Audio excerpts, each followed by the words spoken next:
The rain had been going for an hour by the time I stopped feeling it. I was standing outside the Wilshire room, still in the suit I'd rented for my own engagement party, holding my phone with both hands like it might try to get away from me. On the screen, a photo of Mara's hand in Cole Ferris's, taken through the gap in a stairwell door 40 minutes earlier. I had meant to show someone. I didn't know who anymore. Through the window, the party was still going. Somebody had started a toast. I watched my fiancée laugh at something Cole said, her head tipping back the way it used to tip back for me, and I understood with a kind of clean, total certainty that I had built my whole life around people who were never planning to stay in it. My knees went first, then the rest of me. The last thing I remember was the wet pavement coming up fast, and somewhere above me Mara's voice, very far away, saying my name like she'd just noticed I was gone. My alarm went off at 6:40, the way it always did, and I lay there a long moment before I understood two things. One, I was in my old apartment on Delancey, the one I'd given up 2 years before all of this. Two, today, according to a calendar app I hadn't opened since, was the day I agreed to sink my savings into a second workshop lease with Drew. I sat up too fast and the room tilted. My hands were younger. Not different, younger, the calluses in the wrong places. No scar yet on my thumb from a table saw accident that hadn't happened. I turned them over twice like they belonged to someone I was about to arrest. I did not think. This is a dream. I thought. I know exactly what happens today and tomorrow and the Tuesday in November when Drew brings a stranger named Cole Ferris through the shop for a tour that lasts 40 minutes longer than any tour needs to. I got out of bed and threw up in the bathroom sink, which felt like the correct response. I tested it on something safe. I knew Priya, the shop's apprentice, was going to drop a mortised chisel through the workbench at 11 that morning and swear it wasn't her fault. At 11 she did. "You good?" she asked, seeing my face. "I'm fine," I said out of habit before I'd actually checked.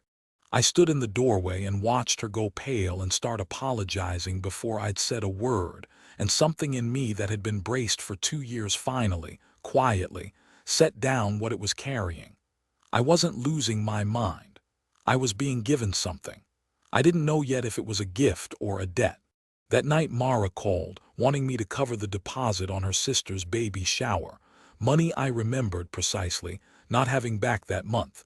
Money that would come out of the rent I fell 3 weeks behind on by spring. I remembered saying yes. I remembered eating cereal for dinner for 6 weeks and never telling her why.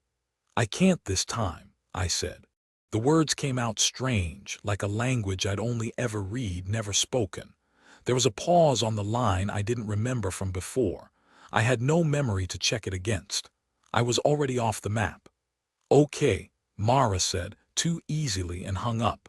I sat there until the screen dimmed and lit itself back up twice more with nothing on it, waiting to feel guilty. What came instead took most of the night to put a name to. Relief. Over the next few weeks I became someone I'd never been. Careful. I opened a savings account Mara didn't know about and paid myself first, the way an accountant friend of Priya's had told me to do years too late the first time. I wrote things down, who said what, and when, in a plain notebook I kept in the truck, not because I thought I'd need it, but because I remembered wishing, very badly, that I had. When I told Drew I wanted to raise Priya's pay after her second year, she'd more than earned it, he winced like I'd asked him to donate a kidney. "Payroll's tight right now," he said, straightening his cuffs, a gesture I'd never once noticed until I started writing things down. "Just business, Illy, nothing personal." 2 weeks later I watched him expense a $400 dinner for a client he'd met once without blinking. Drew never missed a chance to remind me, unprompted, exactly whose client was whose. "That's 6 of our last 8 if you're counting," he said once, apropos of nothing, like a man keeping score in a game only he was playing.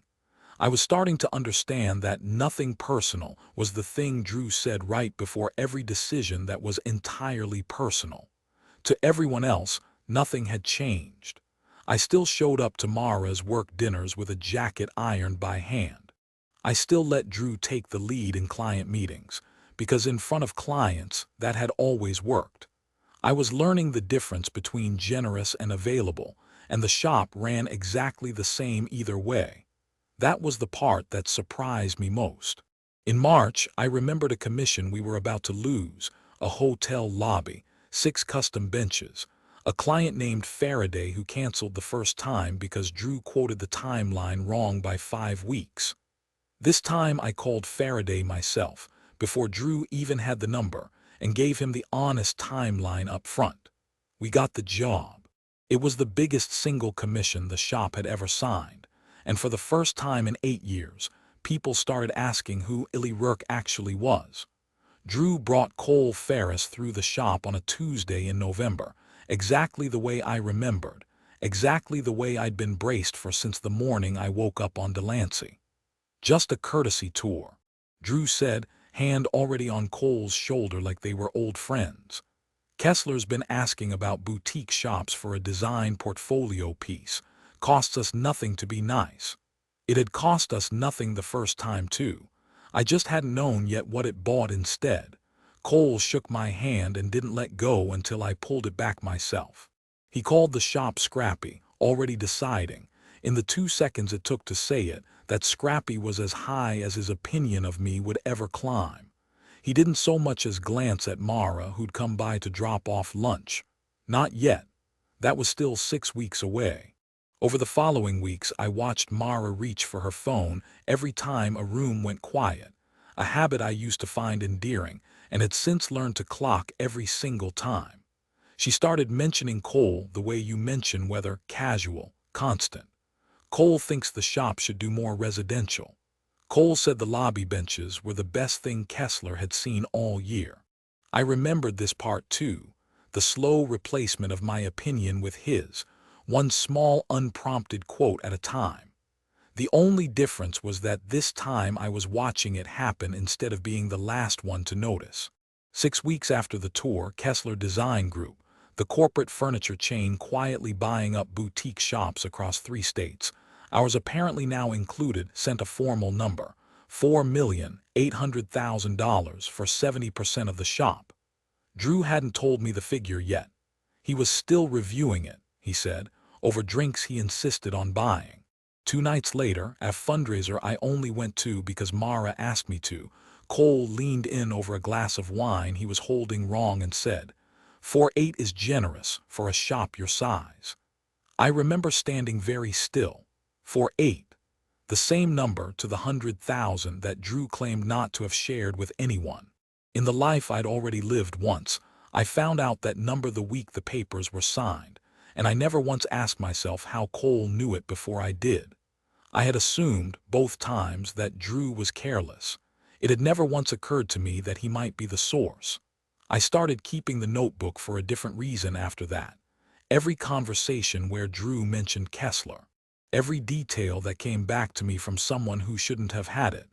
Priya caught me at it on a Thursday night, alone in the shop with 3 cold cups of coffee, and instead of asking what I was doing, she pulled up a stool and asked who I suspected. "Cole, obviously," she said, before I could answer. "Man wears loafers to a wood shop. I don't trust anyone who dresses for a room he's never going to sweep. It's not just Cole." She went quiet, working it out, and I watched her get there a full step before I wanted her to. "Drew," she said, not a question. Over the next 2 weeks she helped me build a timeline neither of us said out loud we were building for a reason. She had a gift for saying the ugly thing plainly, which made it easier to look it straight on. "Face it," she said one afternoon, watching Cole cross the floor to shake Drew's hand like they hadn't spoken in a week, when I knew for a fact they'd spoken twice that day. "Your best friend found a rich guy who thinks he's interesting, and he's never going to give that up for something as boring as loyalty." Then, because she saw it land harder than she'd meant it to, she added, "For what it's worth, I'd never sell you out for a guy in bad loafers," and went back to sanding a table leg like she hadn't just said the kindest thing anyone had said to me in 2 years. The proof, when it came, was almost boring. An email Drew meant to send from his personal account went out from the shop's shared one instead, 3 months of correspondence with Cole about deal structure, including a line in Drew's own voice that Kessler would move faster on a majority stake if Ellie's signature wasn't a hard requirement. Not a threat. Worse, a logistics note. My name, reduced to an obstacle in someone else's paperwork. I read it twice, standing in the shop after closing, and something in my chest went very cold and very quiet, the way a room goes quiet right before somebody says something they can't take back. I called a lawyer that night, not to sue anyone yet, just to ask what was possible, and I heard myself say the words freeze him out of every account before he can close it in a flat voice that scared me a little even as I used it. I was already drafting in my head exactly how I'd take it all away from Drew quietly, the way it had been taken from me. Priya found me still at my desk 2 nights later working out how to move funds Drew didn't know I could move. She didn't say anything for a minute. Then she said, "You know you're describing exactly what he did to you, right? Just faster." "You don't get a vote in this," I said, sharper than I meant it, sharp enough that she sat back an inch. I saw it land. I didn't take it back fast enough. "Okay," she said, quiet, and picked up a rag to wipe down a bench that was already clean. That was worse than if she'd yelled. It took her about 10 minutes to come back, which I would learn was exactly how long Priya needed to decide whether something was worth saying twice. "I understand you're about to become the guy in the story you keep telling me about," she said. "The one you hate." She wasn't smiling. "I've watched you give this place everything for 2 years and get nothing back for it. I am not going to watch you win it back and turn into somebody I don't actually like." I didn't have an answer for that. I sat with it until the shop's old furnace kicked on and off once more, and by then I knew she was right, and I hated that she was right, and I was grateful someone had said it before I did something I couldn't take back quietly. That night I drove to the shop alone and sat on the floor of the back room, where I kept the few things that had been my father's, a marking gauge, a block plane with his initials scratched into the sole, a coffee can of drawer pulls he never got around to using. I turned the plane over in my hands until the brass warmed up under my palms. My father lost his shop the same way I nearly lost mine, not to one betrayal, but to years of never asking anyone to pay him what he was owed, dressed up as generosity. I used to think the lesson was to work harder and say less. Sitting on that floor, I finally understood the lesson he'd actually been trying to teach me, the one I'd had backwards for 15 years. It was never about the work. It was about who you let stand close enough to take it from you. I put the plane down and called the lawyer back, not to freeze anyone out in the dark, to ask, instead, exactly how loud I was legally allowed to be in a room full of witnesses. The signing party was set for the same room we'd rented 2 years before, for nothing in particular, the Wilshire room, because Drew liked the acoustics for toasts. I hadn't asked for the venue. I'd let him pick it, the way I let him pick most things, and for once I was glad because it meant I already knew exactly where every exit was. Kessler's papers sat on a table near the window, next to a stack of champagne flutes nobody had touched yet. Cole stood by them like a man guarding a trophy he hadn't technically won. Mara was near the bar, laughing at something her mother Diane had said, something about the size of the room probably, since Diane had never met a room she didn't measure against someone else's. And Drew was working the crowd in the suit he'd bought for exactly this night. Already halfway into the man he was about to become on paper. I waited until most of the room had a drink in hand. Then I asked for 2 minutes before anyone signed anything. I didn't yell. I'd promised myself that in the truck on the way over, gripping the wheel the way I used to grip a clamp on a joint that hadn't set yet. I read 3 lines from Drew's own email out loud. Ellie's signature wasn't a hard requirement, and I ran my thumb along the folded edge of the page in my pocket the whole time, the way I'd run it along a seam to check whether it had set. I watched every head in the room turn from the page in my hand to Drew's face at the same moment. He laughed first. That was almost the worst part, the reflex to charm his way out of it, his cuffs going straight under the table before anyone could see his hands shake. "Context," he said. "You're missing the context. But nobody in that room needed context for a sentence that plain, and he could see it landing on them the way it had landed on me, and the laugh died somewhere in his throat. 8 years, Drew.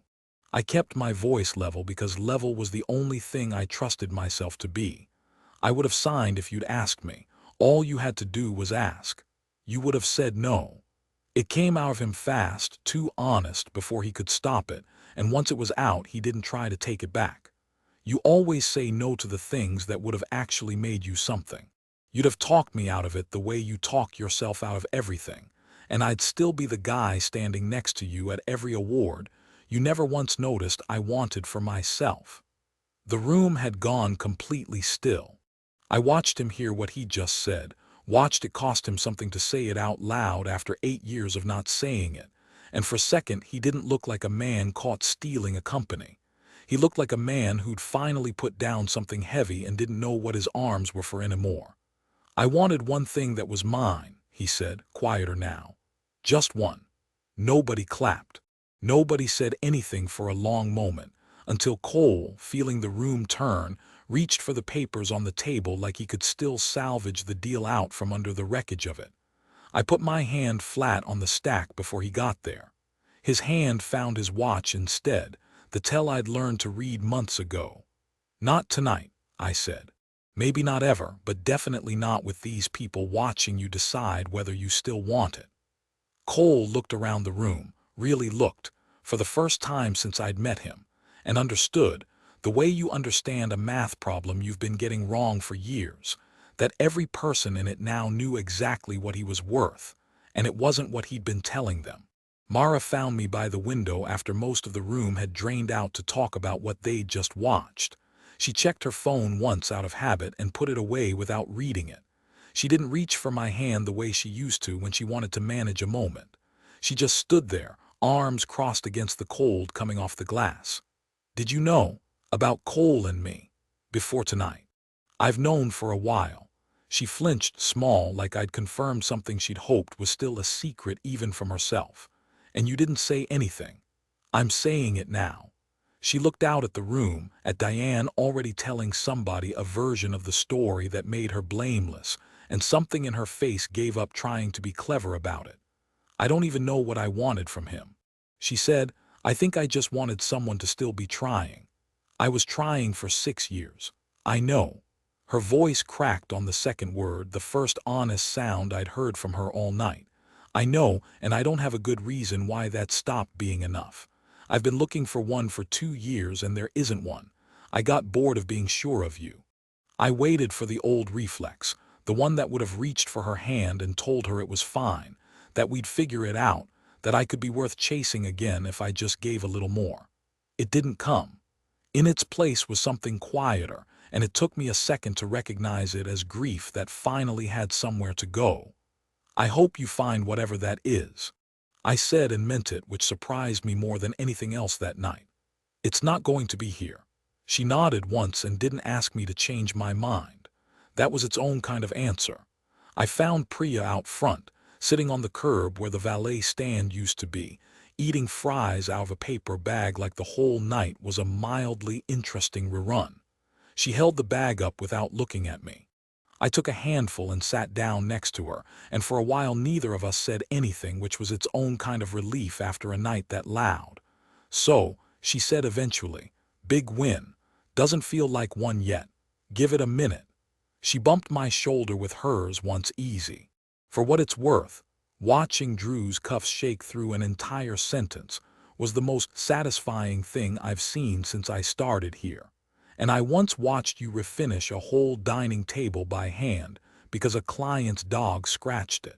3 weeks later, on a Saturday, I was in her apartment fixing a cabinet door that had been hanging by one hinge since before I'd known her, because she'd mentioned it once in passing, months back, and I hadn't forgotten. She came up behind me while I worked, took the screwdriver out of my hand before I'd finished and said, "My turn to fix something for once. Sit down. What do you actually want for dinner?" I opened my mouth to say it didn't matter, that whatever was easiest was fine, the way I'd said it for 6 years to somebody who never once noticed I was still answering. Then I stopped and thought about it, actually thought about it for the first time in 2 lives. Pasta, I said. The one with too much garlic.